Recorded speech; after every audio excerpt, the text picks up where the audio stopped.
Así que seguimos con el énfasis de que usted lea Romanos,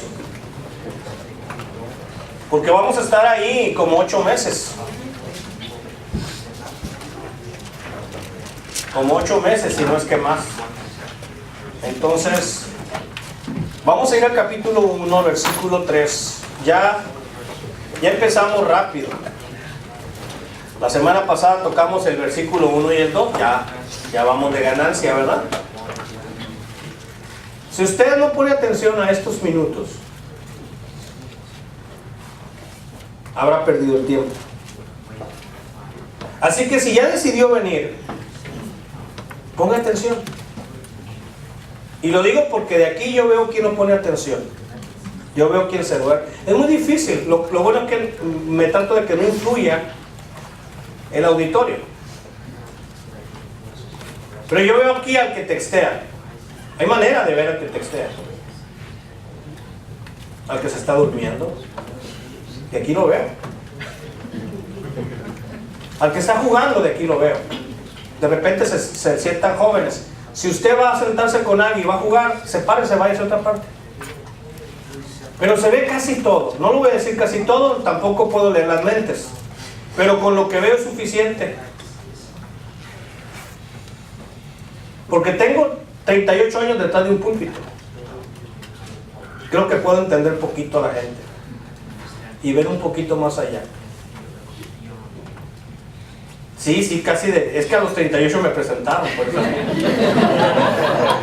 Hace 38 años, por eso estaba ahí atrás. Sí, porque ya está la matemática ligera. A los 12 años ya estaba detrás de un púlpito. Ya saben cuántos tengo. Pero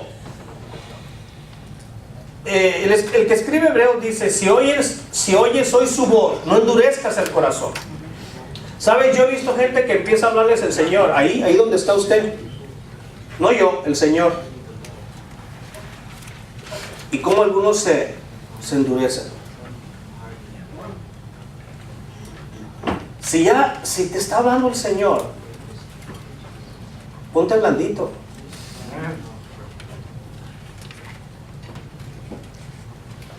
Si la aguja va a entrar, mejor ponte blandito. ¿Saben a lo que me refiero, verdad? Si te pones duro, hasta se puede romper ahí. Si oyes hoy su voz, dice la palabra de Dios, no endurezcas el corazón. Y hay muchas maneras de endurecerlo. La distracción, la concentración en otras cosas, el estar pendiente de lo que me está diciendo o haciendo el vecino, el pensar cómo me están hablando mis intestinos y dicen que tienen hambre, y cualquier cosa que tú te imagines es distracción.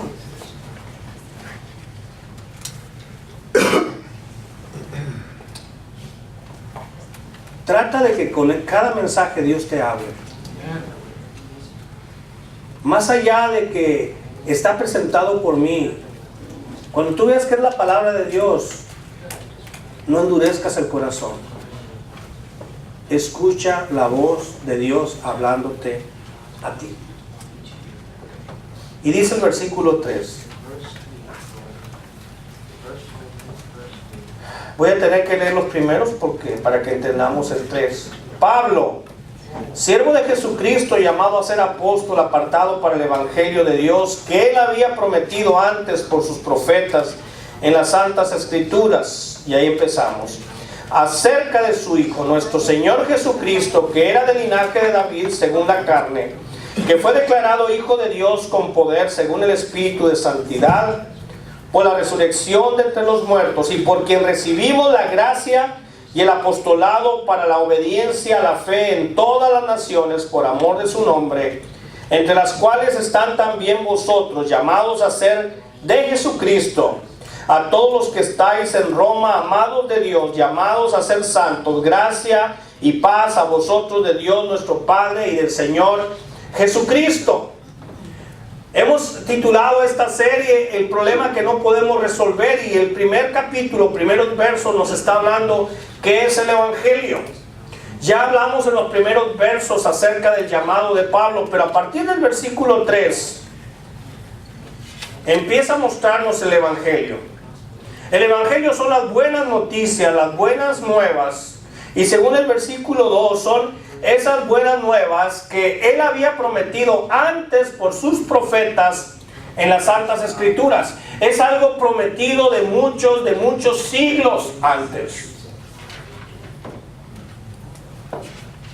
Así que el Evangelio es el mismo mensaje, no es otro mensaje, no es un nuevo mensaje. El Evangelio es el mismo mensaje que Dios había estado trayendo, anunciando desde siglos atrás por medio de los profetas.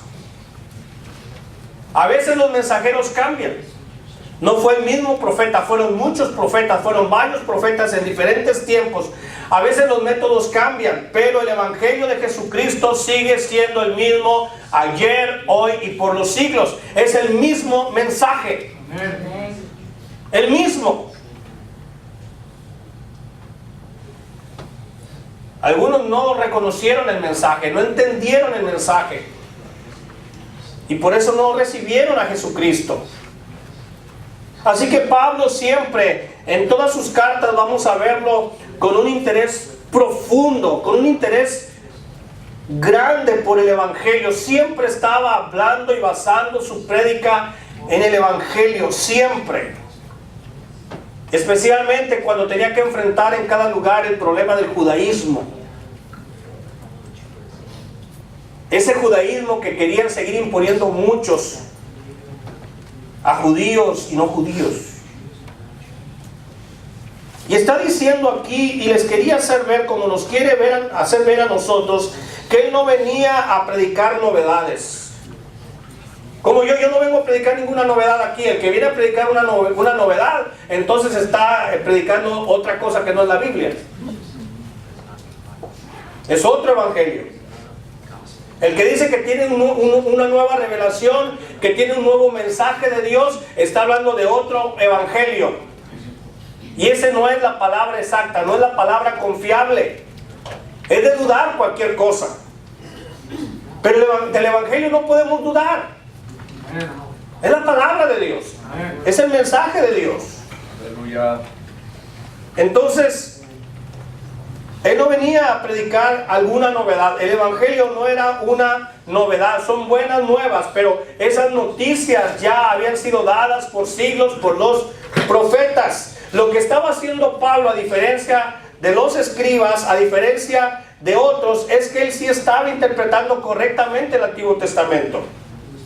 Los rabinos no interpretaban correctamente el Antiguo Testamento. Ellos no interpretaban que Cristo Jesús, que el Cristo era el Mesías, que era el Hijo de Dios, que era el enviado de Dios. Ellos no lo interpretaban así. Ellos tomaban el Antiguo Testamento y no veían a Jesús ahí, porque interpretaban mal, porque había un prejuicio contra Jesús. Pero Pablo no.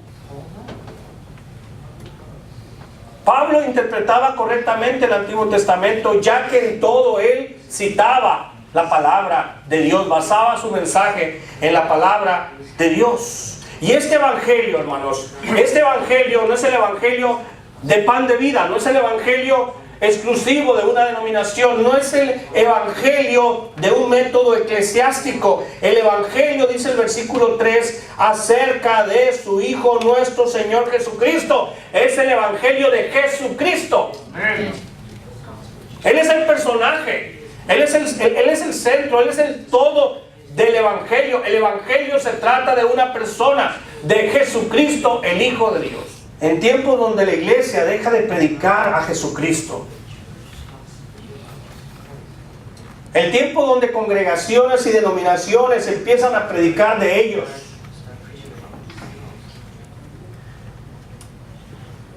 tratando de traer a su audiencia a ellos, o predicadores tratando de traer hacia ellos seguidores.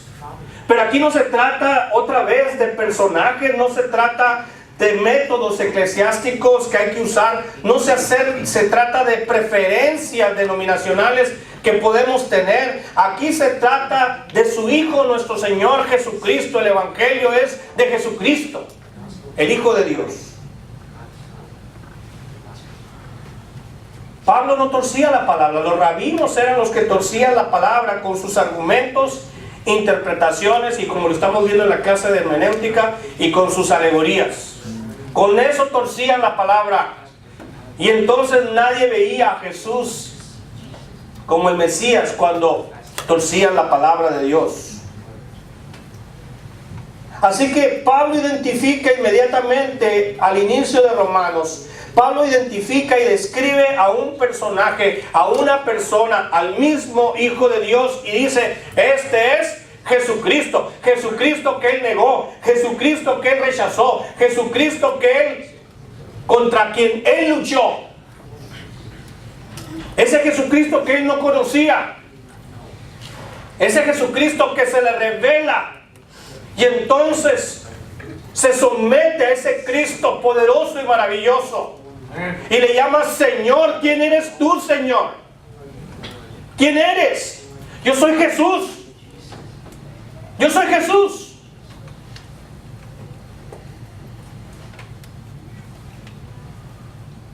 Pablo dice: ese fue el que se me apareció. Aleluya. Y no fui rebelde. No fui rebelde a su llamado.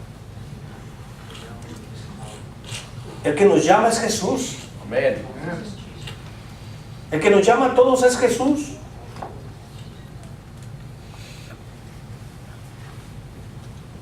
Primero que nada, dice Pablo, es el Hijo de Dios. Estamos hablando aquí de su deidad. No es el hijo de José, no es el hijo de María, no es el hijo de los hombres. Dice, es el Hijo de Dios.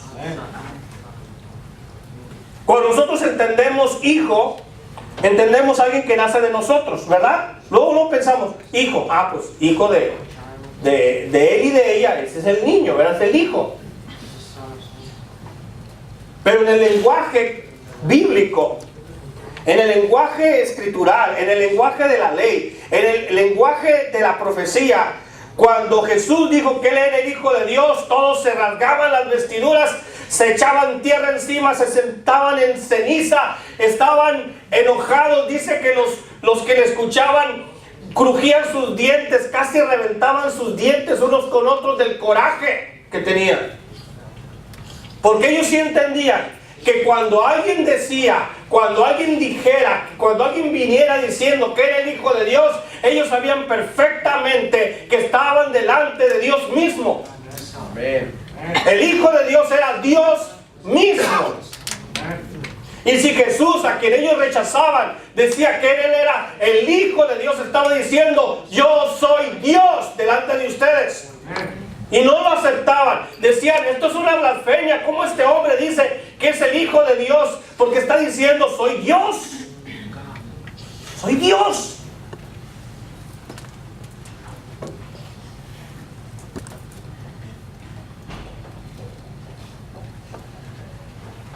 Jesús es el Hijo de Dios. Jesús es Dios. Y luego habla de su humanidad. Dice el versículo 3 que era del linaje de David según la carne.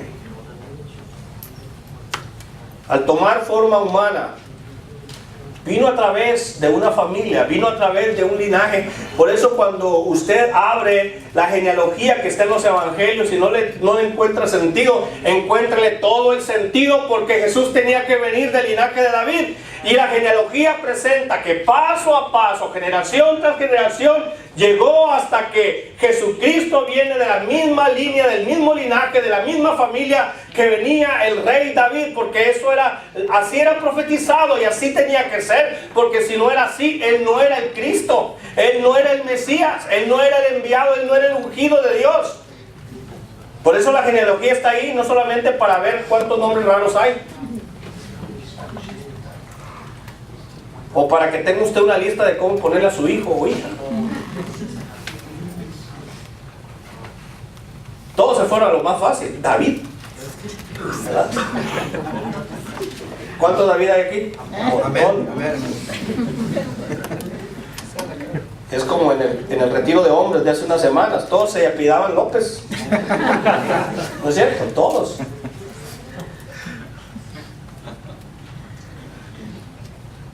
Del linaje de David, según la carne. Cuando él nació como descendiente del rey David, según la profecía. Las profecías bíblicas se cumplieron abundantemente en Jesucristo, sin faltar una sola. Además, Cristo indica que se trata del Mesías, que significa ungido en hebreo. El ungido de Dios. Fue declarado Hijo de Dios con poder según el Espíritu de Santidad por la resurrección de entre los muertos. Dice el versículo 4, y usted recuerda el bautismo de Jesús. Ahí fue declarado. ¿Declarado por quién? Por el Padre. El Padre dijo, he ahí mi Hijo amado. Escúchenlo bien. Había cientos o miles de personas ahí y Dios mismo, el Padre mismo lo reconoció y lo declaró su Hijo. He ahí mi Hijo, no uno de mis hijos, no el mejor de mis hijos, mi Hijo amado. No solamente un hijo, el Hijo de Dios, el único Hijo de Dios, el amado Hijo de Dios fue declarado. Fue declarado Hijo de Dios con poder. Amén. Y fue declarado Hijo de Dios según el Espíritu de Santidad. Y fue declarado con poder por la resurrección de entre los muertos. El que Él no quedara clavado en la cruz, ni quedara dentro de la tumba, está declarando con poder que Él no era un humano. Solamente que Él era el Hijo de Dios.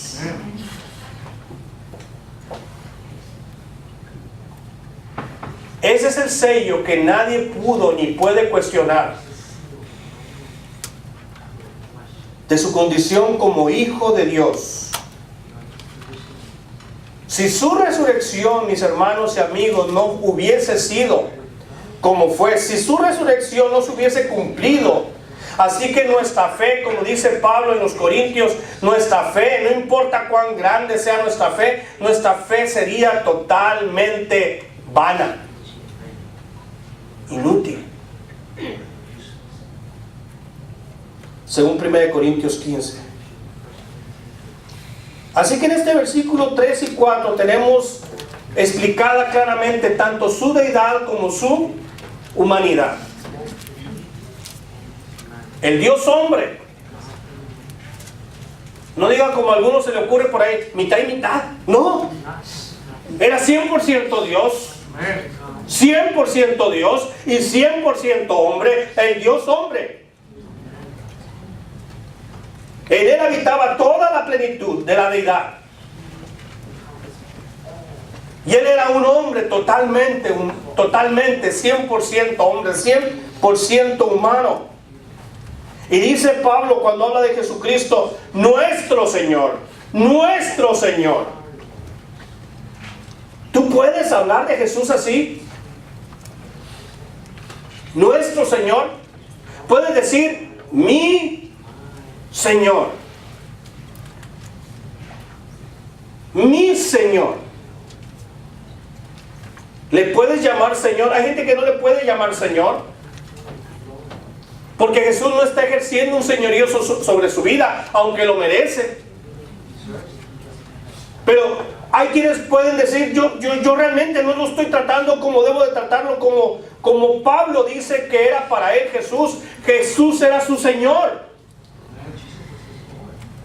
¿Recuerda las palabras del versículo 1 y 2? Decía Pablo, siervo, esclavo de Jesucristo. Él es el Señor, yo soy un esclavo, yo soy un siervo de Él. Él es el Señor y dice nuestro Señor Jesucristo. Y significa y demuestra aquí cuál es la relación con los suyos.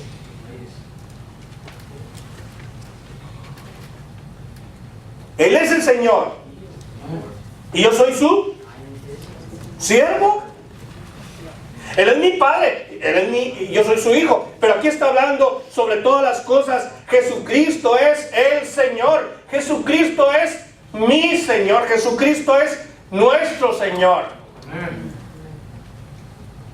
Pablo no era de esos super líderes que están un grado arriba de todo el mundo, o varios grados arriba de todo el mundo. Él está diciendo, Él es mi Señor, tanto como tú, como tuyo, y tuyo, y tuyo, y tuyo, y tuyo. Él es nuestro Señor, Él es el Señor de todos. Jesucristo y los demás estamos en la misma línea. Estamos en la misma línea, en la misma condición, en la misma necesidad. Él es el Señor. Y todos los demás, siervos. Esa es la relación. Y aquí demuestra en estas palabras del versículo 4 también su deidad. Su deidad y el derecho que Él tiene sobre todos los corazones de aquellos que Él gobierna. Entendamos, Él tiene todo el derecho, Él es el Señor. ¿Qué le vamos a prohibir al Señor? Él es el Señor. Él tiene derecho sobre el corazón de todos aquellos que viven bajo el gobierno de Dios.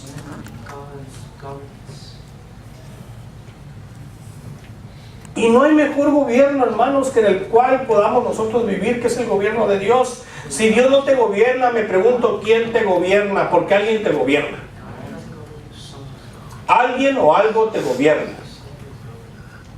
Es mejor ese gobierno, es mejor vivir bajo ese señorío que vivir bajo el señorío de nuestro Señor Jesucristo. ¿Qué es mejor? ¿Quién es mejor que Jesucristo? ¿Quién tiene en su mano el poder de la vida y de la muerte? ¿Quién va a estar más allá de las puertas esperándote para recibirte o rechazarte? ¿Quién? Nuestro Señor. Así que por su victoria en la cruz y su resurrección, Él ha obtenido el derecho y potestad de ser Señor de los que en Él creen. Él tiene todo el derecho. Él no tomó una posición que no le corresponde. Él no es un Señor que ha obligado a todos nosotros a vivir bajo su señorío. Él es el Señor que se merece porque se ganó ese derecho. Él luchó y venció. Él se ganó el derecho de ser nuestro Señor. Tiene todo el derecho. Así que en el versículo 5, lea conmigo, Pablo prosigue diciendo, y por quien recibimos la gracia y el apostolado para la obediencia a la fe en todas las naciones por amor de su nombre. Dice aquí el versículo 5, y por quien recibimos la gracia y el apostolado. Y otra vez, atrás dice nuestro Señor. Y aquí dice recibimos. ¿Quiénes recibimos? Todos los que vivimos bajo el señorío de Él. Aleluya. Todos los que vivimos bajo la gracia de Dios. De Dios. Todos lo hemos recibido por igual. Amén. Por igual, hombre o mujer, viejo o joven, los feos y nosotros los guapos. Igual. Aleluya. Igual.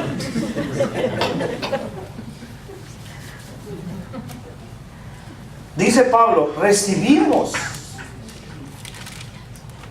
Así que él no habla de sí mismo solamente. Él habla de quiénes. De todos. ¿Qué recibimos de Él? ¿Qué recibimos del Señor Jesucristo? ¿Qué recibimos del Hijo de Dios? ¿Qué recibimos de ese hombre perfecto? ¿Qué recibimos de Él? La gracia de Dios. La gracia de Dios. La gracia de Dios que no es exclusivo de algunos pocos privilegiados e iluminados, iluminitis. No. No es exclusivo de unos cuantos, sino que la gracia de Dios, el regalo de Dios, la bendición del regalo de Dios es para todos los hombres, sin excepción. El llamado que recibió este hombre para el Evangelio, fue llamado por el Evangelio y para el Evangelio, El llamado no era exclusivo de Saulo de Tarso. En los días de Pablo, en los días de Saulo de Tarso, estaba Dios llamando a muchos otros hombres y muchas otras mujeres, igualmente por Dios, para el Evangelio de Jesucristo. Como hoy, Dios está llamando a muchos por el Evangelio y para el Evangelio. Amén. Usted y yo fácilmente podemos reconocer que estamos siendo llamados por el Evangelio, pero lo que se nos olvida, hermanos, a muchos, es que estamos siendo llamados para el Evangelio. Para el Evangelio. Para transmitir, para compartir, para usar, para esgrimar el Evangelio. El Evangelio que es el asunto de Dios en esta tierra.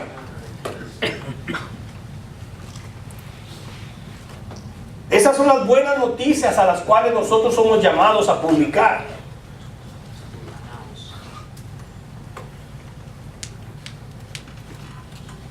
Entonces, Él nos ha llamado. Dice la Escritura que a los que llamó, Él nos ha salvado. Y hay por lo menos 3 razones para las cuales Él nos ha llamado y salvado. ¿Sabías? ¿Para qué crees que te salvó Dios? ¿Ah? No estoy preguntando por qué. ¿Para qué? ¿Para qué? Si aún no eres de Dios, ¿para qué te está llamando hoy? ¿Para qué?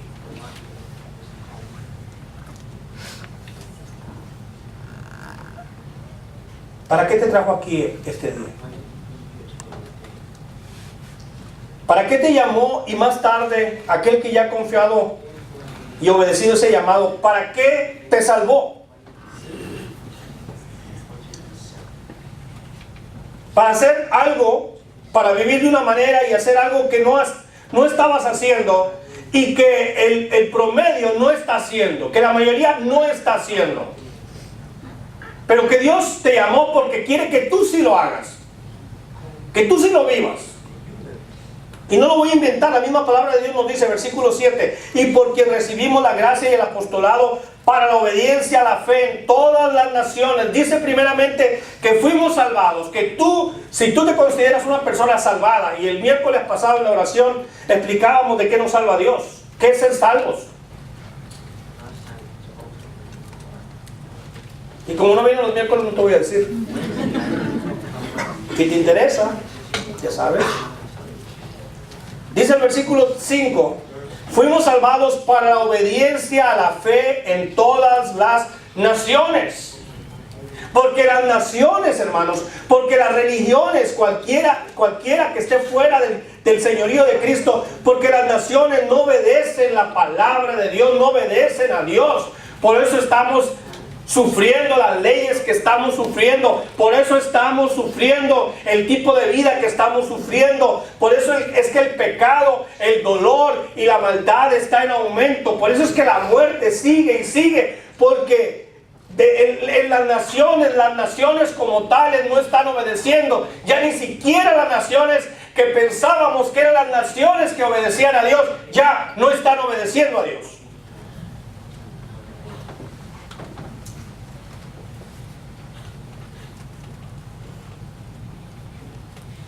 Dios nos ha salvado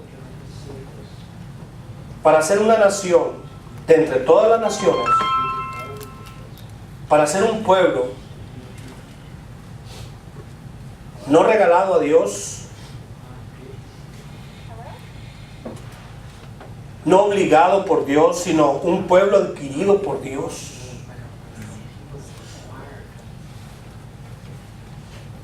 A que seamos ese pueblo diferente entre las naciones. Un pueblo compuesto de personas que obedecen a la fe. que obedecen a la fe, que guardan la palabra de Dios, que guardan el mandamiento de Dios, que muestran de verdad amor por ese Señor, no miedo, amor.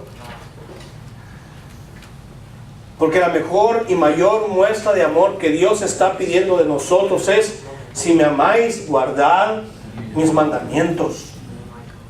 Obedece la fe. Eres una persona traída de cualquier rincón, eres una persona traída de cualquier pueblo, de cualquier nación, eres una persona de cualquier lenguaje o situación, que Dios te salvó para la obediencia a la fe. Para eso. No para obedecer la carne, no para obedecer al diablo, no para obedecer ninguna cosa contraria a Dios, sino para la obediencia a la fe. Este es el propósito para el cual Pablo había sido llamado. Él sabía y reconocía claramente que para eso Dios lo había llamado, para la obediencia a la fe. Y el propósito de todo lo que Pablo hacía al desempeñar este ministerio era para eso, para que la vida de Pablo se dedicara a la obediencia a la fe. ¿Y tú y yo a qué nos dedicamos? ¿Para qué mejor cosa Dios nos puede llamar y salvar? Para ser un pueblo diferente, que vive diferente, que habla diferente, que siente diferente, que negocia diferente, que trabaja diferente, que enfrenta los problemas diferentes,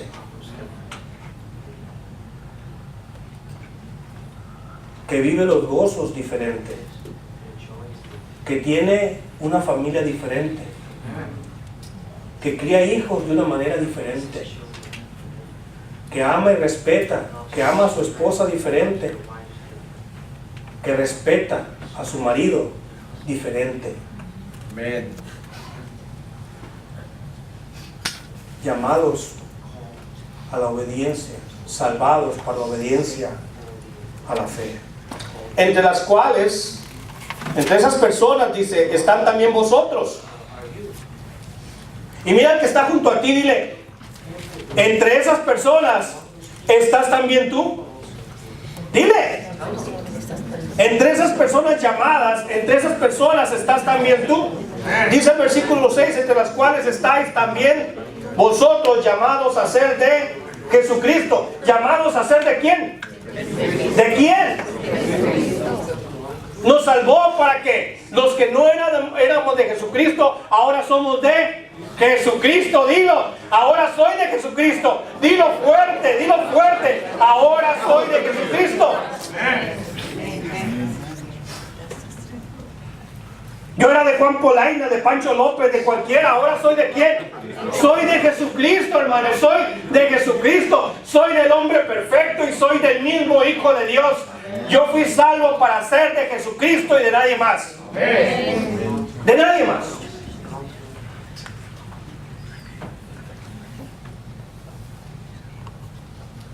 ¿Y no te sientes feliz por eso? Y no te sientes dichoso. Y no voy a usar la palabra orgulloso. Y no te sientes responsable. Y no te sientes muy querido, no te sientes muy amado, y no te sientes muy responsable de que no solamente eres tú, de que hay muchos por ahí esperando a que Dios los salve para también ser de Jesucristo.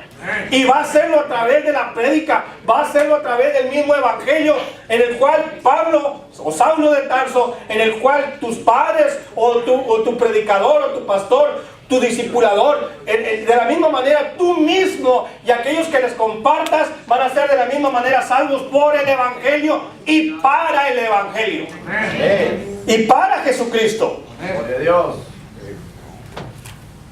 No solamente a Pablo, todos los hermanos de Roma, a esta iglesia de Roma les estaba escribiendo, al igual que él, todos los hermanos de Roma fueron llamados para ser de Jesucristo. Amén. Y todos los que estamos aquí en este día y los que van a venir y los que se fueron ya, todos hemos sido llamados no para ser de pan de vida, fuimos llamados para ser de Jesucristo. Amén. Y eso lo seremos siempre. Gloria a Dios. llamados a pertenecer a Jesucristo.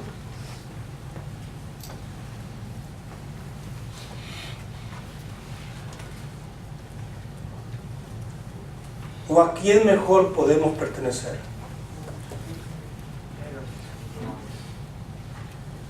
Nadie es agente libre. El que no es de Cristo es del otro, del innombrable. De verdad. Porque el que es de Jesucristo, los deseos de Jesucristo quería hacer. Amén. Yo no digo que siempre los hace, pero siempre es lo que quiere hacer. El que es del otro quiere hacer lo del otro. Todos los días sale buscando hacer lo del otro. Y última y tercera, versículo 6.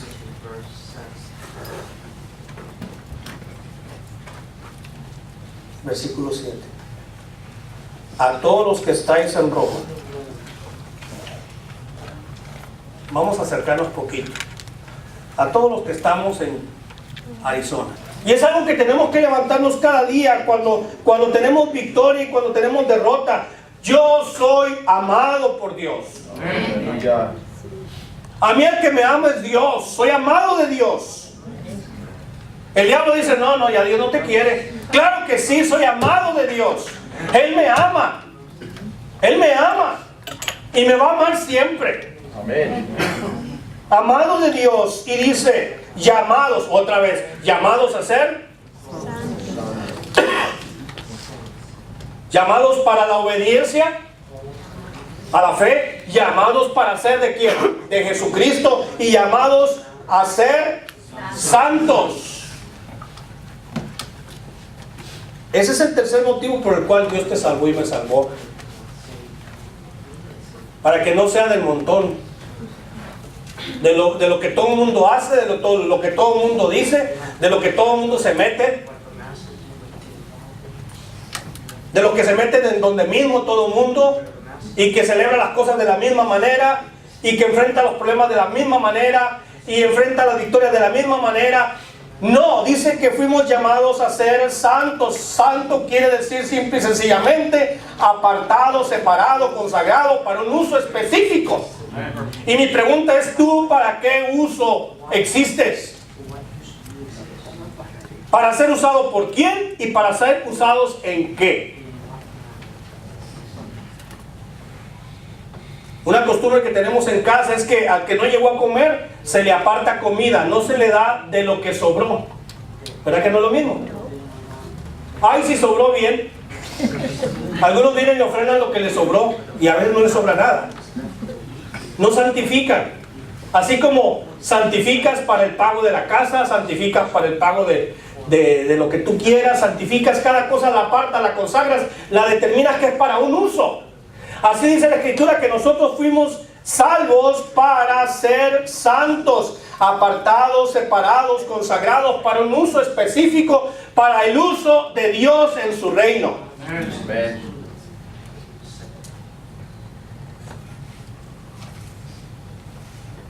100%, 7 días a la semana, 24/7, 365 días del año. Llamados a ser santos. El mundo allá afuera, mis hermanos, está siendo llamado y está consagrado a muchas cosas. Hay gente que vive para la diversión, vive para la carne. Otros viven para las cosas del alma, para las cosas de la mente. En eso han consagrado su vida. Algunos son de esos que se consagran para dos cosas, pero consagrados para Dios, consagrados para el Espíritu, consagrados para el reino de Dios. Esos solamente pueden ser los que han sido salvos. Aleluya. Solamente. Así que si tú eres salvo, no estoy preguntando si tú eres buen cristiano o mal cristiano.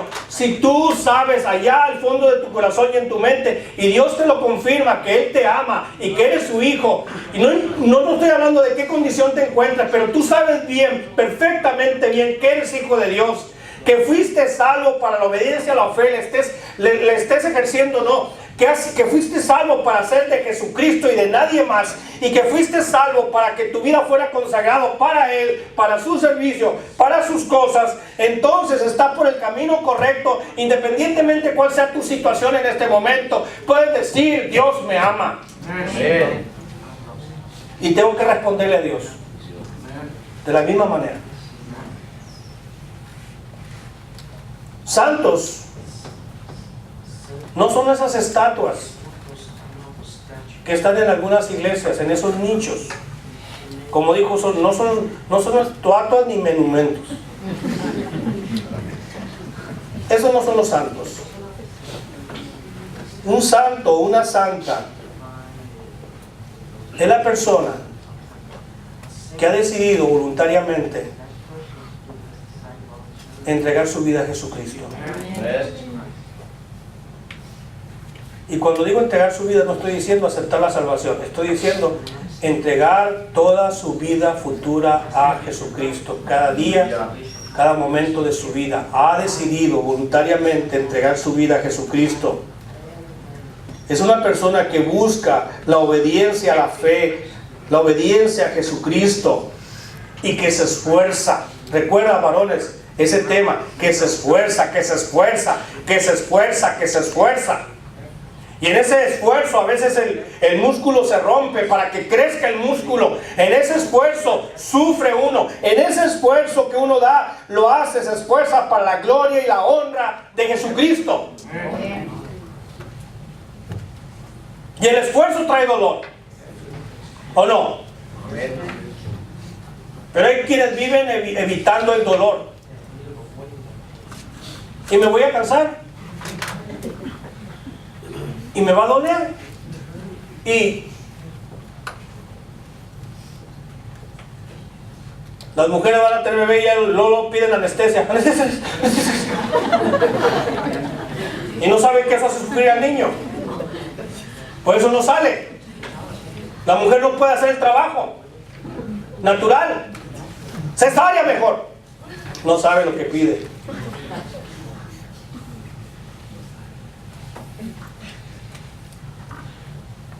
Solamente que te esfuerces y seas muy valiente.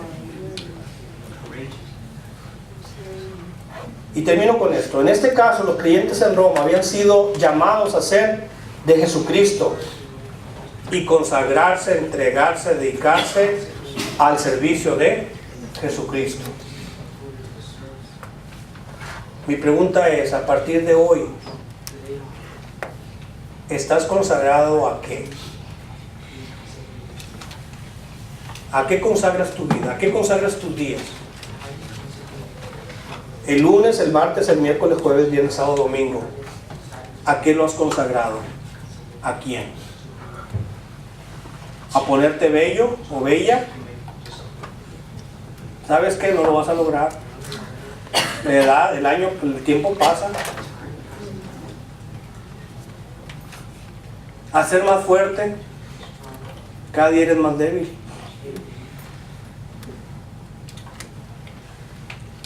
¿A ser más rico?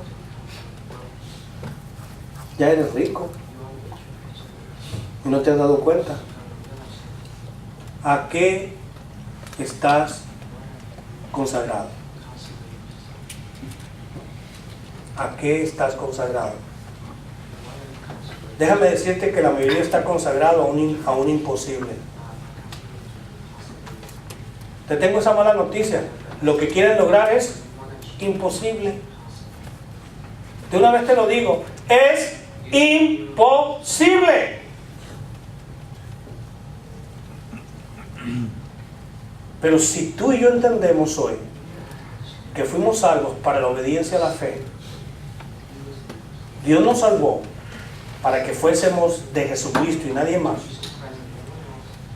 y que Él nos salvó para que seamos santos, el llamado de Dios a su consagración es totalmente posible. Lograrlo es totalmente posible. el que puedas cumplir a lo que Dios te llamó, a lo que Dios te salvó, es absolutamente posible. Y vas a terminar tus días con las manos llenas o con las manos vacías. Pero si tú de verdad hoy consagras tu vida, vas a terminar con las manos llenas de coronas para arrojarlas delante del Cordero aquel día. Dios quiere darnos lo que Pablo termina pidiendo por sus hermanos de Roma. Gracia y paz a vosotros, de Dios nuestro Padre y del Señor Jesucristo. Gracia es el favor que Dios nos muestra sin que nosotros lo merezcamos, en lo más mínimo. Y paz. Paz es el resultado de vivir bajo el favor de Dios. Cuando la gracia de Dios viene a nosotros, cuando entendemos que nada merecemos, pero tenemos la gracia de Dios, nuestra vida se torna en una vida de paz.